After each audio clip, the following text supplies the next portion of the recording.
अपने हौसले को मत बताओ कि तुम्हारी कठिनाइयां कितनी बड़ी हैं, बल्कि अपनी कठिनाइयों को बताओ कि तुम्हारा हौसला कितना बड़ा है। नव वर्ष की शुभकामनाओं के साथ मैं प्रिया राय स्वागत और अभिनंदन करती हूं आपका हमारे कार्यक्रम नमस्ते यूपी में, जिसमें हम लेकर आए हैं ढेर सारी जानकारियां और बहुत सारा मनोरंजन भी। दर्शकों, आप हमारे कार्यक्रम लाइव इन देख रहे हैं। इसका पुनः प्रसारण आप शाम 4 बजे व रात 12 बजे भी देख सकते हैं। कहते हैं कि शुरुआत अगर एक सकारात्मक सोच के साथ हो तो पूरा दिन भी एक सकारात्मक ऊर्जा के साथ ही गुजरता है। तो चलिए कार्यक्रम की शुरुआत करते हैं। बढ़ते हैं हमारे पहले सेगमेंट की ओर, देखते हैं क्या है हमारा आज का चिंतन।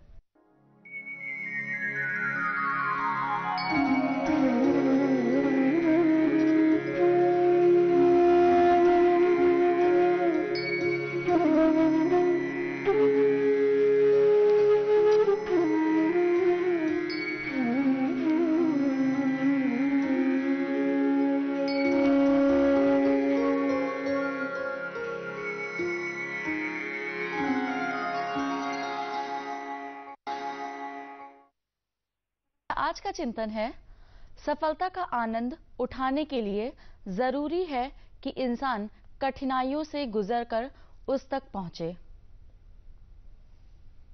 जी हां दर्शकों, अगर हमें सफलता चाहिए तो उसके लिए बहुत जरूरी है कि रास्ते में आई जितनी भी कठिनाइयां हैं उनका हम डटकर सामना करें और अपनी मंजिल को पा लें। अब जैसा कि आप जानते हैं कि हर दिन अपने आप में बहुत खास होता है, बहुत सारी उमंगों, बहुत सारे उत्साह को लेकर के आता है और इतिहास के पन्नों पर स्वर्ण अक्षरों में अपने इतिहास को दर्ज कर दिया जाता है। तो चलिए बढ़ते हमारे अगले सेगमेंट की ओर, देखते हैं क्या कुछ खास हुआ आज के दिन इतिहास के पन्नों पर।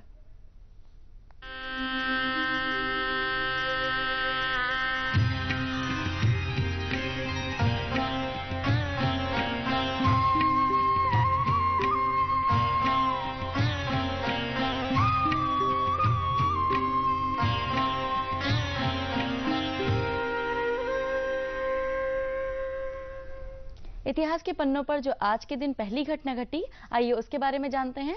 जो आज की पहली घटना थी वो थी 1929 में महात्मा गांधी लॉर्ड इरविन से मिले। महात्मा गांधी और इरविन के बीच समझौता हुआ। इसे गांधी और इरविन समझौता के नाम से जाना जाता है। इसमें सविनय अवज्ञा स्थापित करने, कांग्रेस की द्वितीय गोलमेज में भागीदारी लेने, ब्रिटिश सामान का बहिष्कार करने और समुद्र किनारे नमक बनाने के अधिकार की मांग की गई थी। यह समझौता बहुत ही महत्वपूर्ण माना जाता है। इसके साथ ही जो आज के दिन की दूसरी घटना थी, एक नजर उस पर डालते हैं। आज के दिन ही 1968 में देश के पहले मौसम विज्ञान रॉकेट मेनका का प्रक्षेपण हुआ था। ये national space science data centre ने अब तक 157 रॉकेट भेजे हैं और ये अर्थ ऑर्बिट का सबसे सफल परीक्षण व प्रक्षेपण भी माना जाता है। इसके साथ ही जो आज के दिन की तीसरी घटना थी उसके बारे में भी आइए जानते हैं। आज के दिन ही 1971 में भारत पाकिस्तान युद्ध के दौरान राष्ट्रीय आपातकाल की घोषणा की गई थी। 1967 से 1971 के बीच प्रधानमंत्री इंदिरा गांधी ने सरकार और भारतीय राष्ट्रीय कांग्रेस के पार्टी के साथ ही संसद में भारी बहुमत से अपना नियंत्रण स्थापित किया था और उनके कहने पर ही ये आपातकालीन घोषणा भी की गई थी। ये तो ही बात आज के इतिहास के पन्नों की। अब जैसा कि आप जानते हैं कि कार्यक्रम के जरिए हमारा ये मकसद रहता है कि हम आपको देश और समाज की सभी जानकारियां दें और कुछ ऐसे मुद्दों पर चर्चा करें जो आपके जीवन से संबंधित हैं। तो चलिए आज भी इस परंपरा को आगे बढ़ाते हैं। बढ़ते हमारे अगले सेगमेंट की ओर, देखते हैं क्या है हमारा आज का मुद्दा जिस पर हम करेंगे चर्चा।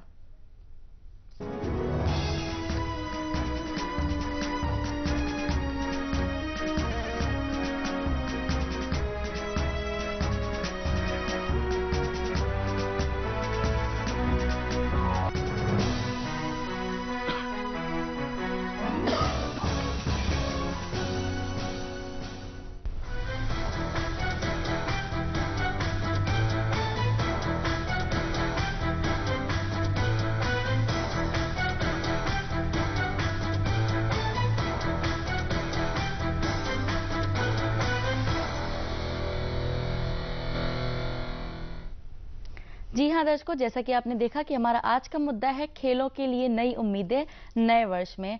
कहते हैं कि नया वर्ष अपने साथ बहुत सारी उमंग, बहुत सारी उम्मीदें और बहुत सारे अनुभवों को लेकर के आता है। तो कुछ आज ऐसे ही अनुभवों को, कुछ ऐसी ही उम्मीदों को जो कि खेल जगत से जुड़ी है, उन पर हम चर्चा करेंगे। और इस विषय पर हमें जानकारी देने के लिए हमारे साथ जो एक्सपर्ट है वो हैं डॉक्टर आनंदेश्वर पांडे जी। आप महासचिव उत्तर प्रदेश ओलंपिक संघ से हैं। नमस्कार सर, आपका बहुत बहुत स्वागत है। हमारे जो दूसरे एक्सपर्ट हैं वो हैं आरपी सिंह जी, आप खेल निदेशक हैं। नमस्कार सर, आपका भी बहुत बहुत स्वागत है हमारे कार्यक्रम में। और हमारे जो अन्य गेस्ट हैं वो हैं अनंत मिश्रा जी, आप एक वरिष्ठ पत्रकार हैं। नमस्कार सर, आपका भी बहुत बहुत स्वागत है। अब इससे पहले कि हम सवालों के सिलसिले को आगे बढ़ाएं, आप जानते हैं कि हमारा ये कार्यक्रम फोन इन कार्यक्रम है। इसमें आप फोन कॉल के जरिए हमसे जुड़ सकते हैं और अपने प्रश्न भी पूछ सकते हैं। हमारे फोन नंबर आपकी टीवी स्क्रीन पर दिए हैं, आप उन्हें नोट कर लें और हमें कॉल भी कर सकते हैं और हमारे एक्सपर्ट से आज के विषय से संबंधित जितनी भी जानकारियां हैं उन्हें भी ले सकते हैं। हमारे फोन नंबर आप नोट कर लीजिए। हमारा पहला फोन नंबर है 052222888698। हमारा जो दूसरा नंबर है आप उस पर भी कॉल कर सकते हैं 052222055756। तो दर्शकों, ये हमारे नंबर है, आप इन पर कॉल कर सकते हैं और अपने प्रश्न भी पूछ सकते हैं। सबसे पहले मैं आनंदेश्वर सर आपसे जानना चाहूंगी कि वर्तमान समय में खेलों के लिए क्या उम्मीदें हैं। देखिए, पहले से अब खेलों की जो उम्मीद है वो बेहतर सिचुएशन बढ़ी है जी। पहले खेलों में उतनी रुचि नहीं थी। पहले ये था, प्रोफेशन था कि खेलोगे कूदोगे तो बिगड़ जाओगे, पढ़ोगे लिखोगे तो नवाब बनोगे। आज स्थिति बदल गई है कि खेल में हर बच्चे का कैरियर है। पीवी संधू अभी रियो ओलंपिक में मेडल पाई, करोड़पति बन गई। साइना नेहवाल पाई। तो जो लोग अपने कैरियर को आप स्पोर्ट्स से जोड़ सकते हैं, किसी और कैरियर में इतना पैसा, एक बैग ऑफ ग्लैमर नहीं पा सकते जितना कि स्पोर्ट्स के जरिए पा सकते हैं। हर जगह कंपटीशन है। अब धीरे धीरे ओलंपिक खेलों में लोगों की रुचि बढ़ रही है। और दूसरी बात, सबसे बड़ी बात है कि हेल्थ केयरनेस आ रही है समाज में। तो इससे हम कहते थे कि आने वाले दिनों में जितनी अधिक भागीदारी खेलों में बच्चों की होगी, पेरेंट्स की होगी, पेरेंट्स भी उतने जिम्मेदार हैं बच्चों को, क्योंकि वही मोटिवेट करते हैं खेलने के लिए और वही डिमोरलाइज भी करते हैं। तो अब पेरेंट्स के अंदर भी जागरूकता आ रही है, तो आने वाले समय में बहुत अच्छा है। जी। आरपी जी, मैं आपसे जानना चाहूंगी कि अगर हम बात करें बीते वर्ष की, तो खेलों को लेकर के भारत का क्या वर्चस्व रहा है पूरे विश्व में? देखिए, जहां तक खेल की दुनिया की बात है भारत की, तो पहले से अब बेहतर स्थिति में हमारा हिंदुस्तान है। और आप देखें कि हर जगह, जो अभी पांडे जी ने कहा ओलंपिक गेम्स, तो हर खेल में हम चुनौती पेश कर रहे हैं। खासतौर से पहले इतने क्वालिफाई करके हम लोग ओलंपिक में भी नहीं पार्टिसिपेट करते थे। तो आप देख सकते हैं कि ओलंपिक में, एशियन गेम्स में, वर्ल्ड कप में, कॉमनवेल्थ गेम्स में मोर पार्टिसिपेशन हिंदुस्तान का हो रहा है और हर खेल में हो रहा है। आप ये नहीं कह सकते किसी एक खेल में। जो हमारे ओलंपिक गेम्स हैं उसमें आप देख सकते हैं कि अगर वर्ल्ड लेवल की बात करते हैं तो कुश्ती है, बैडमिंटन है, आप एथलेटिक्स है, रोइंग, मतलब हर जगह हमारा वर्चस्व आ रहा है। आप हर जगह, मैं ये कह सकता हूं कि वर्ल्ड में बेस्ट 8 में आप लगभग हर जगह पहुंच रहे हैं। तो जब आप वर्ल्ड के बेस्ट 8 में हैं तो कभी भी ये बेस्ट 3 में आ सकते हैं, 1 में आ सकते हैं। ये 19-20 का गेम है। 206 कंट्री हैं ओलंपिक में जो खेलती हैं, जो मेंबर्स हैं। 206 कंट्री, 206 कंट्री में हमारा 8-10 में आते तो बहुत बड़ी बात है। तो इस समय देखिए पांडे जी, चाहे वो एशियन गेम्स हो, कॉमनवेल्थ गेम्स हो, ओलंपिक गेम्स हो, हिंदुस्तान का विश्व कप हो, हर खेल में ज्यादा से ज्यादा रिप्रेजेंटेशन है। और आप ये नहीं कह सकते कि किसी एक में, या ये नहीं कह सकते कि इसमें हमारी चुनौती नहीं है हिंदुस्तान की। तो बेहतर है, पहले से स्थिति काफी बेहतर हुई है और इस बेहतर का कई कारण होते हैं। देखिए, सर माफ कीजिएगा, मैं बीच में आपको रोक रही हूँ। हमारे साथ एक कॉलर जुड़ चुके हैं। हेलो जी, अपना नाम बताएं, अपना प्रश्न पूछें। हेलो जी, अपना प्रश्न पूछें। हाँ, नमस्कार, मिश्रा बाराबंकी से। कभी खुशी कम खेलों में बहुत भरी है, तब इसे लोग रहते हैं सेहतमंद। तो मैं जानना चाहता हूँ, जो नई आ रहा है, मेरा साल बीत चुका है, नया साल आ चुका है, तो उसमें जो ग्रामीण क्षेत्रों में जिनमें टैलेंट छिपा हुआ है, जो अपने को निखारना चाहते हैं, वो कैसे अपने को निखार दिखा सकते हैं इसमें? बिल्कुल सर इसका उत्तर भी मैं आपसे ही जानना चाहूंगी कि ग्रामीण क्षेत्रों की जब हम बात करते हैं, क्योंकि टैलेंट भारत के हर कोने में है, जो लोग खेलों को लेकर के आगे आना चाहते हैं वो कैसे आगे आ सकते हैं? देखिए, ग्रामीण में ही टैलेंट है। और आज जो हमारे ओलंपिक गेम्स हैं, आप देख सकते हैं कि जो भी मेडल ले रहा या रिप्रेजेंट कर रहा वो ग्रामीण उनका बैकग्राउंड है। तो कोई ये नहीं सकता कि ये शहरी ही केवल है। और ग्रामीण स्तर पे देखिए अब इस समय चर्चा होने लगी है खेलों की।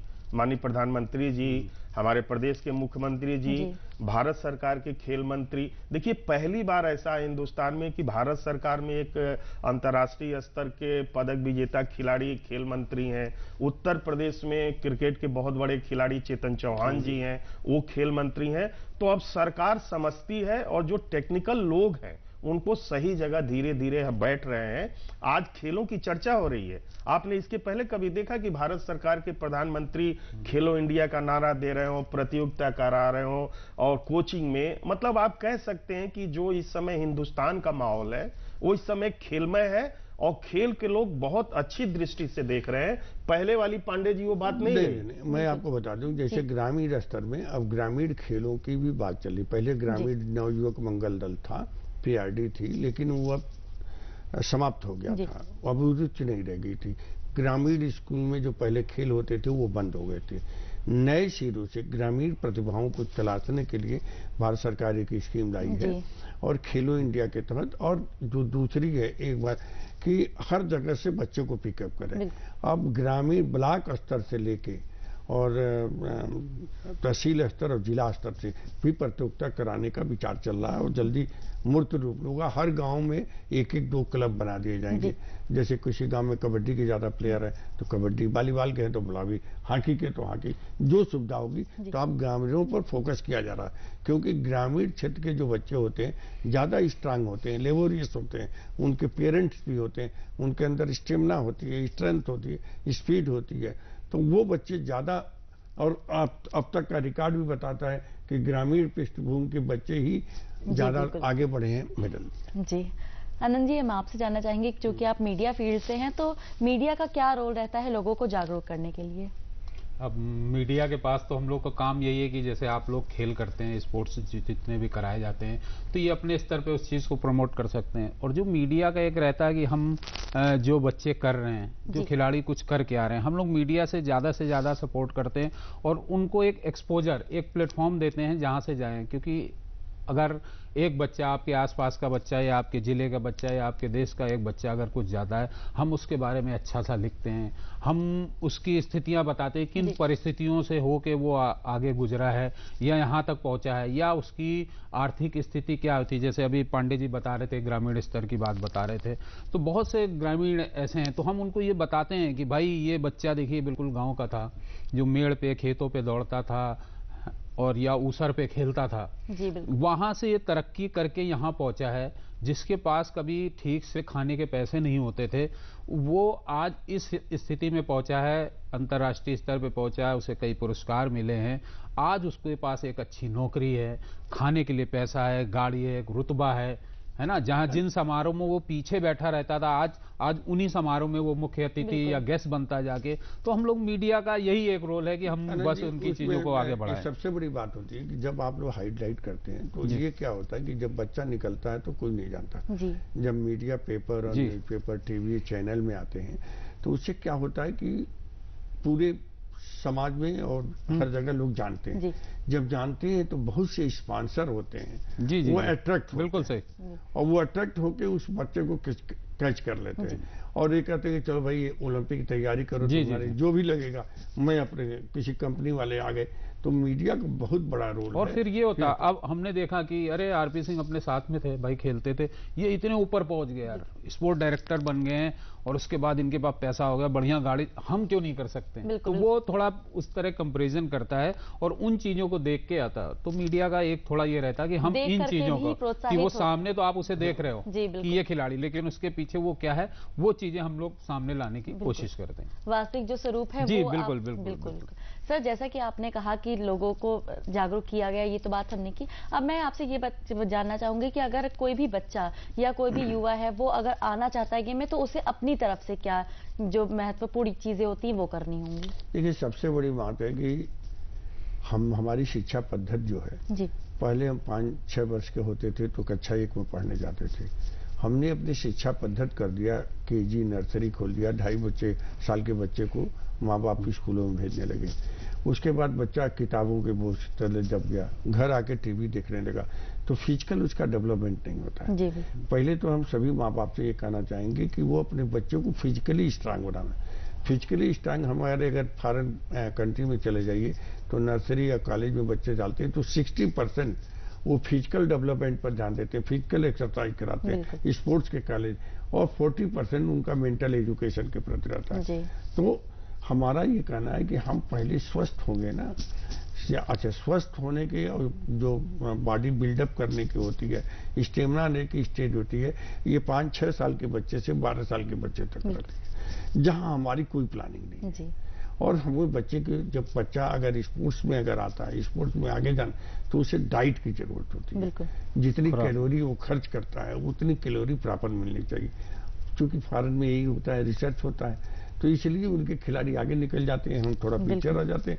तो हमारा तो सबसे बढ़िया है कि आप कुछ मत करो, अगर खेलते हो फर्ज कर लो, जो भी खिलाड़ी आप देखेंगे, मैं कह रहा हूँ कि अगर 60 साल के ऊपर भी 70 साल में जाएंगे तो अभी फिट नजर आएंगे, हेल्थ में ही जाएंगे। फॉरेन कंट्रियों में बहुत से ऐसे में होता है कि जो इस हेल्थ का बजट होता है वो स्पोर्ट्स पर खर्च होता है जी। और रिसर्च में भी तो क्यों खर्च होता है कि जब हेल्दी रहेंगे तो हॉस्पिटल में नहीं जाएंगे। तो अगर हम शुरुआती बच्चों को स्पोर्ट्स एक माध्यम है जिससे आदमी की क्षमता क्या है, शारीरिक क्षमता, उससे पता चलता। हर खेल में यही है, शारीरिक रूप से आप क्यों। बिल्कुल एक्चुअली क्या है कि हमारे हिंदुस्तान में जब बच्चा पैदा होता है ना, तो हर माँ बाप सोचता है कि इसका भविष्य जी तो वो खेलों में भविष्य नहीं देखता है, वो देखता था पास्ट में कि अगर ये पढ़ लेगा तो हमारा लड़का ये हो जाएगा, खेलेगा तो बड़ा आजी। तो खेल को उतनी गंभीरता से व्यक्ति नहीं लेते थे या माँ बाप नहीं लेते थे। लेकिन वर्तमान में जब से मीडिया का, इलेक्ट्रॉनिक का, प्रिंट का जब से जागरूकता आई है, तो अब माँ बाप इस हमारे जो प्रदेश में 75 जिले हैं उसमें लगभग पांडे जी हम लोगों ने 68 जगह हमारा स्टेडियम तैयार है, और हमने स्विमिंग पूल 39 तैयार कर दिए। उसके बाद बैडमिंटन हॉल है, बहुउद्देशीय हॉल है 68। तो अब धीरे धीरे सुविधाएं जिलों में बढ़ी, अब बढ़ने से अब माँ बाप मैं देखता हूं कि वो खुद बच्चों को अब स्टेडियम में लाते हैं। पहले माँ बाप पहले डांटते थे उसको, नहीं, मैं भी जब खेलने की सोचा, मैं अपनी ही बात करूं तो माँ बाप मना करते थे, क्योंकि हमारी फैमिली में कोई खिलाड़ी नहीं था। अब लगता है कि नहीं यार, खेल से एक कैरियर हो सकता है। उसी कैरियर के सापेक्ष आप देखेंगे कि उत्तर प्रदेश सरकार ने खेलों को बढ़ावा देने के लिए, अब आप सोचिए कि ओलंपिक में अगर आप गोल्ड मेडल लेके आते हैं तो 6 करोड़ रुपया, आप पूरी पढ़ाई आप कर लीजिए, 6 करोड़ रुपया आपको नहीं मिलना है।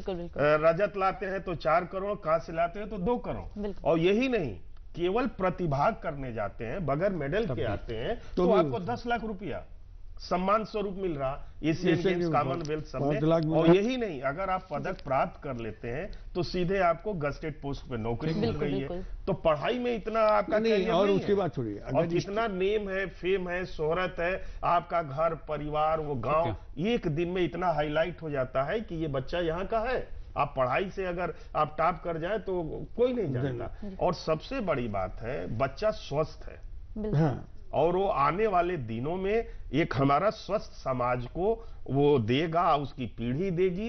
क्योंकि एक बार अगर आपको चस्का लग गया खेल का तो छूटता नहीं, तो आप अपने परिवार को भी मोटिवेट करते हैं। देखिए, ये जो खिलाड़ी होता है ना, वो एम्बेसडर की भूमिका निभाता है। विदेश जाता है तो आपके पूरे देश को रिप्रेजेंट करता है। अगर वो जिले से आता है तो जिले को कर रहा है, प्रदेश को कर रहा है। ये इतना आसान चीजें नहीं है, लेकिन अब धीरे धीरे जागरूकता बढ़ी है। उसी के अनुरूप प्रदेश की सरकार खिलाड़ियों को प्रोत्साहित करने के लिए काम कर रही है।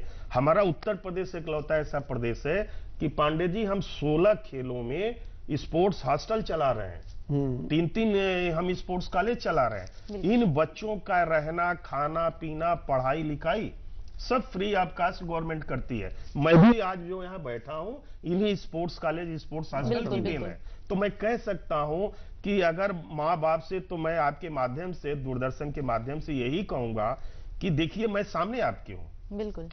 बच्चे को अगर खेल में लाते हैं तो पढ़ाई, खेल, रहना, खाना, पीना सब फ्री ऑफ कास्ट, उसकी देखभाल सरकार करती है। एक तो आपका पढ़ाई लिखाई सब फ्री हो गया, आप स्वस्थ, आपका बच्चा हो गया, और अगर नेशनल इंटरनेशनल लेवल पे पदक प्राप्त करता है तो नगद धनराशि से उसको सम्मानित किया जाता है। इवन नेशनल लेवल पे भी जो बच्चे पाते हैं, नेशनल गेम में जाते हैं, तो उसमें भी 3 लाख, 2 लाख, 1 लाख, 75,000 प्राइज।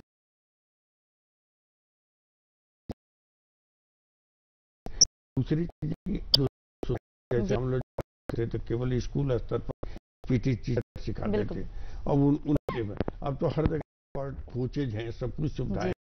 अभी हम लोगों ने, भारत प्रधानमंत्री जी ने भी घोषणा की थी खेलो इंडिया में, और खेल मंत्री जी ने भी कहा था, जो गांव में जो निगलेक्ट थे, जो पीटी टीचर, जो शुरुआत किसी बच्चे को जो शुरुआत कराते थे, अब उनको भी सम्मानित करने का ये एक बहुत बड़ा कदम है। होगा कि गांव में जो बच्चे, गांव के पीटी टीचर वही माध्यम होते हैं, कक्षा नर्सरी क्लास में जो पढ़ाते हैं, उन टीचरों को भी चिन्हित करके उनको भी सम्मानित करने का, अगर उनके, क्योंकि बेस वहीं से स्टार्ट होता है, आगे जाके चलते हैं, तो उनको भी देने।